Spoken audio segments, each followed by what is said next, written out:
bahwa setiap orang bisa menjadi pahlawan sesuai dengan kapasitas dan bidangnya masing-masing.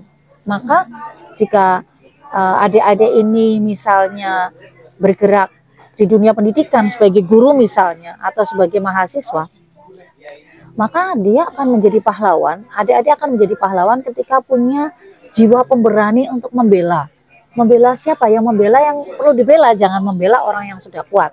Membela itu pasti membela orang yang kelompok marginal ya, yang memang lemah, yang memang tidak punya kekuasaan untuk membela dirinya, maka perlu kita untuk membelanya.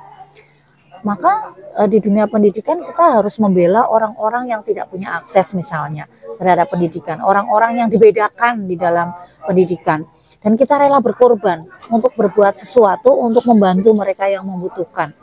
Kita juga tidak mudah menyerah. Kita punya ketangguhan gitu, tidak punya rasa takut.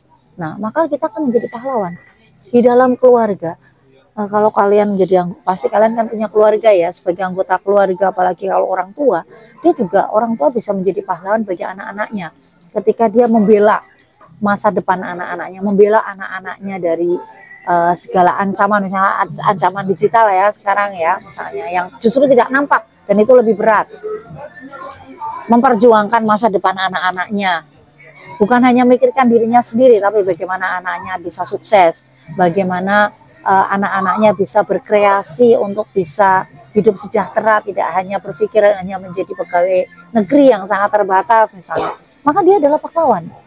Itu di dunia ekonomi, pahlawan adalah mereka yang menciptakan lapangan kerja untuk semua orang, bukan orang yang memonopoli dan kemudian kaya sendiri.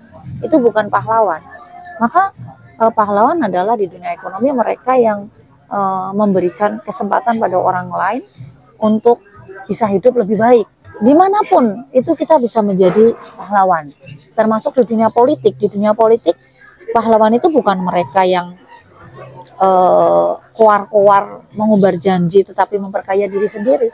Di dunia politik pahlawan adalah dia yang berjuang untuk memperjuangkan orang-orang lemah, orang-orang yang tidak punya akses, orang-orang yang hidupnya tidak sejahtera, orang-orang yang masih miskin. Itulah pahlawan gitu. Jadi selamat Hari Pahlawan. Sebagai anak muda, kalau mau jadi pahlawan maka rawatlah nalar kritis, harus punya idealisme.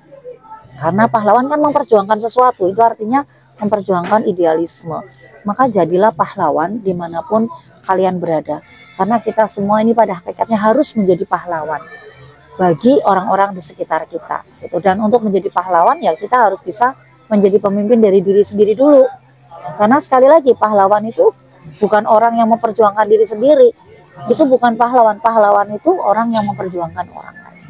Jadi gitu, selamat Hari Pahlawan. Kita semua harus menjadi pahlawan masa kini.